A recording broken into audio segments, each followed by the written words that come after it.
সর্বশেষ তথ্য অনুযায়ী ফরেন এক্সচেঞ্জ রিজার্ভের পরিমাণ 24,300 মিলিয়ন মার্কিন ডলার। IMF এর BPM 6 অনুযায়ী এটা 20,000 মিলিয়নের কাছাকাছি। ফরেন এক্সচেঞ্জ রিজার্ভ ক্ষয় রোধ করা সম্ভব হচ্ছে কারণ রেমিটেন্সের প্রবৃদ্ধি ঘটছে। গত অর্থ বছরের তুলনায় এই অর্থ বছরে প্রায় 60% প্রবৃদ্ধি হয়েছে, এবং আমরা যদি জুলাইয়ের সাথে অগাস্টের প্রবৃদ্ধি ধরি তাহলে এটা প্রায় 90% প্রবৃদ্ধি হয়েছে। আন্তঃব্যাংক ফরেন এক্সচেঞ্জ সেটাকে সক্রিয় করা হয়েছে। ব্যাংকগুলো চাইলে নিজেরা ডলার কেনা বেচা করতে পারছে, এবং বিনিময় হার বাজার ভিত্তিক করা হয়েছে।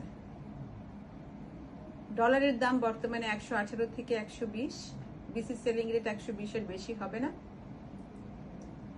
ব্যাংকিং চ্যানেলে ডলারের যে দাম তার সাথে কার্বমার্কেটের দামের পার্থক্য এখন 1%-এর চাইতেও কম, এবং আন্তঃব্যাংক লেনদেন সক্রিয় থাকার কারণে ফরেন এক্সচেঞ্জ রেটের যে মার্কেট বা ডলারের রেট এটা স্টেবিলাইজড থাকবে বলে আমরা মনে করি।